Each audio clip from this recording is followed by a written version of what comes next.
Hello दोस्तों, part 3 की starting में हम देखते हैं कि यूनिवर्सिटी में स्लीविया और जॉनी सिप्टित के फ्रेंड्स का इंटरव्यू लेते हैं और उसके फ्रेंड्स उसकी बहुत तारीफ करते हैं। कहते हैं कि भले ही वो प्लेबॉय है पर एक्चुअली में वो फेथफुल पर्सन है जब लव की बात आती है तो, और उसके दिल में बस एक ही लड़की है जिसका वो काफ़ी टाइम से वेट कर रहा है। देन नेक्स्ट सीन में हमें दिखाया जाता है जहाँ सिप्टित प्रिकेंग को किस करने वाला होता है, पर अनफॉर्चुनेटली वो इस बार भी उसे किस नहीं कर पाता। प्रिकेंग उससे कहती है अपनी ये डर्टी थॉट को स्टॉप करो और तुम भूलो नहीं कि तुम्हारी ऑलरेडी गर्लफ्रेंड है। सिप्टित कहता है तुम बेवकूफ़ों जैसी शक्ल बनाने लगी थी इसलिए मुझे तुम्हें पनिश करना था। प्रिकेंग कहती है मैं ऐसे फेस इसलिए बनाती हूँ क्योंकि मैं तुमसे अनॉयड हो चुकी हूँ। वो दोनों लड़ते झगड़ते हुए वहीं सो जाते हैं। नेक्स्ट मॉर्निंग जब वो जागते हैं तो वापस फार्म पर जाने के लिए निकलते हैं, पर पैर में लगे होने की वजह से प्रिकेंग चल नहीं पाती तो सिप्टित उसे पिगी बैक राइड देता है, पर वो पूरा रास्ते लड़ते ही रहते हैं। फिर सिप्टित प्रिकेंग से पूछता है क्या अब तो मुझे अपना नंबर दे सकती हो, क्योंकि अगर कल जैसा इंसिडेंट कभी दोबारा हुआ तो मैं तुम्हें कॉल कर सकता हूँ। ये तो अच्छा है कि तुम सेफ हो, नहीं तो अगर तुम्हें कुछ हो जाता तो मैं खुद को कभी माफ नहीं कर पाता। प्रिकेंग अभी भी उसे फोन नंबर देने से मना कर देती है। सिप्टित प्रिकेंग को लेकर रिसोर्ट पहुंचता है। फिर प्रिकेंग वापस अपने रूम में जाकर हेड और पैड को एक नोट देती है और उनसे कहती है कि वो इस नोट को जाकर सिप्टित को दे दें। वो दोनों वही करते हैं। उस नोट में प्रिकेंग अपना फ़ोन नंबर लिखकर देती है।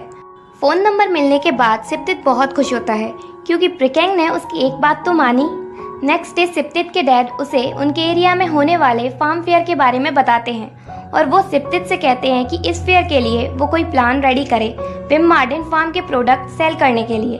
सिप्टित कहता है मैं शाम तक प्लान रेडी करके आपको बताता हूँ।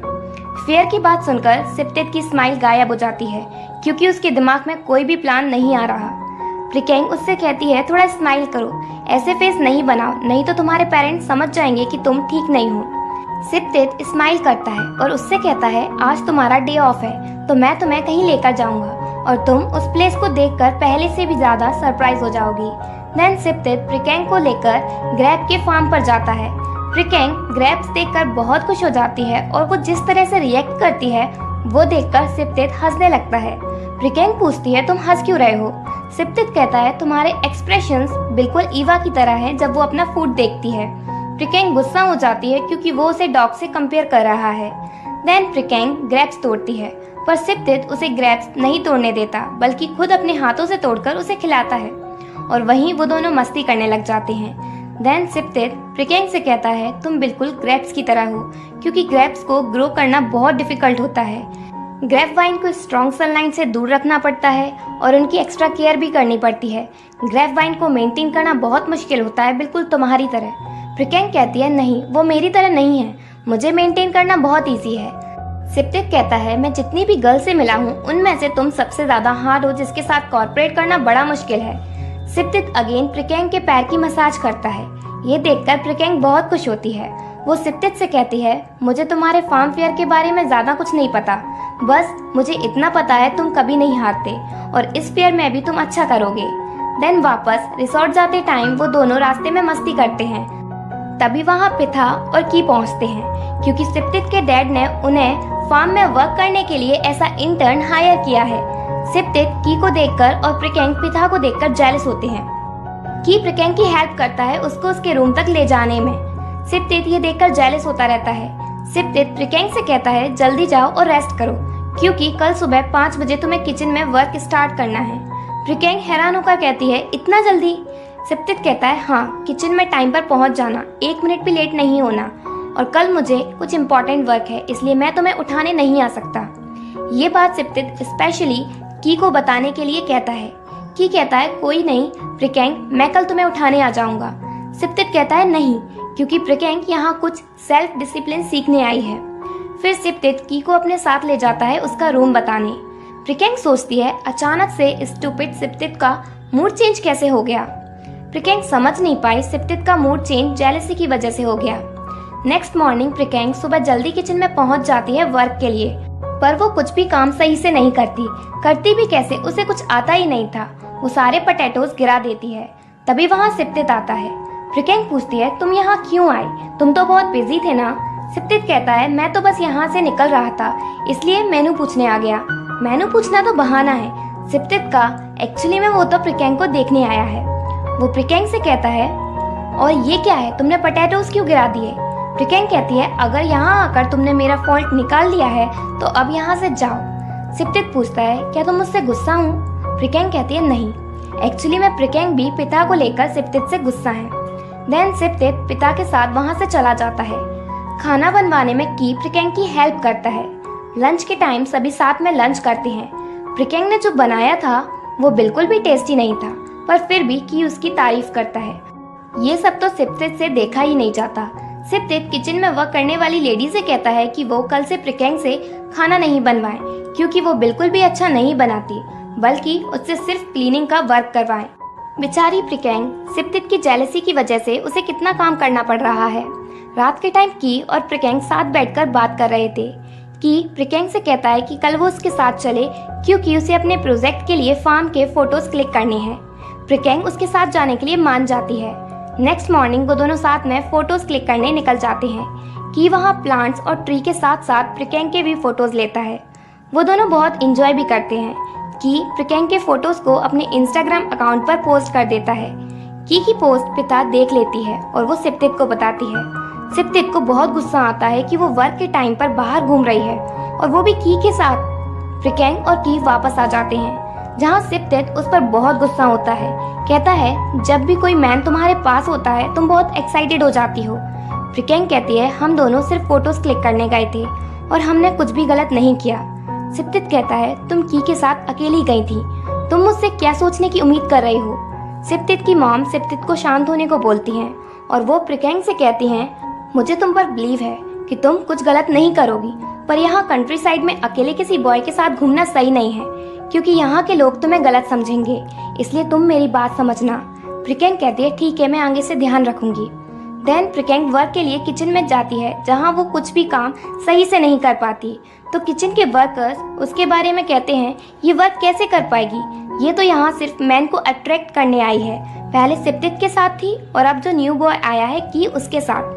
प्रिकेंग उनसे कहती है कि जैसा वो समझ रहे हैं वैसा कुछ भी नहीं है, पर वो प्रिकेंग की बात नहीं मानते, बल्कि उसे ही गलत समझते हैं। प्रिकेंग वापस अपने रूम में चली जाती है, पर थोड़ी देर बाद वो अगेन किचन में वर्क करने आती है। वो इस बार अच्छे से काम करती है, पर एक वर्कर जानबूझकर उसे धक्का देती है, जिससे उसके हाथों से सूप गिर जाता है। किचन की जो हेड थी वो प्रिकेंग पर बहुत गुस्सा होती हैं और उससे कहती हैं कि अब तुम्हें किचन में आकर वर्क करने की जरूरत नहीं है। प्रिकेंग किचन से बाहर आकर ऑनियंस काटने लगती है। वो जो सब उसके साथ हो रहा है उसके बारे में सोचती है और रोने लगती है। उसका काम में बिल्कुल भी ध्यान नहीं होता, जिस वजह से उसकी उंगली कट जाती है। सिप्तित ये देख लेता है और उसे खींचकर वॉशरूम ले जाता है, जहाँ वो उसका वाउंड क्लीन करता है और उस पर बैंडेज लगाता है। प्रिकेंग उसे ये सब करने से मना करती है। सिप्तित कहता है ये छोटा सा कट है, इसलिए बच्चों की तरह नहीं रो। प्रिकेंग कहती है मैं रो नहीं रही, वो तो मैं ऑनियंस काट रही थी, इस वजह से आंसू आ रहे हैं। सिप्तित प्रिकेंग को अच्छे से समझाता है कि वो अपनी पर्सनल और प्रोफेशनल लाइफ को मिक्स ना करे। प्रिकेंग कहती है तुम भी तो अपनी लाइफ पर्सनल और प्रोफेशनल को मिक्स कर रहे हो, तुम्हारी गर्लफ्रेंड भी तो यहाँ आई तुम्हारे लिए। सिप्तित कहता है प्रिकेंग मैं तुम्हें बता चुका हूँ, वो मेरी गर्लफ्रेंड नहीं है, हमारे बीच कुछ नहीं है, और अब मैं समझ गया तुम इस तरह से बिहेव इसलिए कर रही हो क्योंकि तुम मुझसे जेलस हो रही हो। प्रिकेंग कहती है मैं तुम्हारी वर्कर हूँ, इसलिए मुझे कोई राइट नहीं है कि मैं जेलस हूँ, और अब नेक्स्ट टाइम मुझसे ऐसे नहीं मिलना, नहीं तो सब मुझे ही गलत समझेंगे। प्रिकेंग ये कहकर जाने लगती है। सिप्तित उसे रोकता है और कहता है तुम कहाँ जा रही हो? प्रिकेंग कहती है जिसके साथ मुझे कंफर्ट फील होता है। सिप्तित कहता है क्या वो की है? प्रिकेंग कहती है हाँ, और फिर चली जाती है।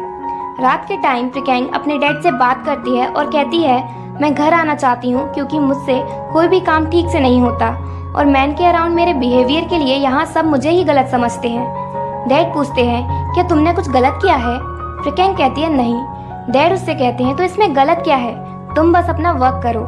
प्रिकेंग कहती है पर मैं यहाँ कुछ भी अच्छे से नहीं कर पा रही। डैड उससे कहते हैं क्या तुम वहाँ से लूजर की तरह भागना चाहती हो या अपनी फाइट जारी रखना चाहती हो? प्रिकेंग कहती है मैं हारना नहीं चाहती। डैड कहते हैं तुम अपनी बात याद रखना। इधर सिप्तित अपने डैड को फेयर के प्लान के बारे में बताता है। उन्हें उसका प्लान क्रिएटिव नहीं लगता और वो उसे कहते हैं कि वो उस पर अगेन वर्क करे। सिप्तित को कुछ भी समझ नहीं आता कि वो क्या करे, इसलिए वो प्रिकेंग से मिलने जाता है, पर डोर नॉक नहीं करता, बस बाहर खड़ा रहता है और प्रिकेंग भी सिप्तित के बारे में ही सोचती रहती है। नेक्स्ट डे किचन में वर्कर समझते हैं कि प्रिकेंग अब तो वापस वर्क पर नहीं आएगी, पर जब प्रिकेंग वापस वर्क पर पहुंचती है तो उसे देखकर वो वर्कर्स शॉक हो जाते हैं। किचन की हेड प्रिकेंग को वहां वर्क करने से मना करती है, पर प्रिकेंग उन्हें मना लेती है उनकी तारीफ कर करके और उनसे कहती है कि वो उसे टेस्टी फूड बनाना सिखाएं। वो सिखाने के लिए मान जाती हैं। प्रिकेंग अगेन किचन में वर्क करने लगती है और इस बार उसके वर्क में इम्प्रूवमेंट भी होता है। वो सब कुछ अच्छे से करती है।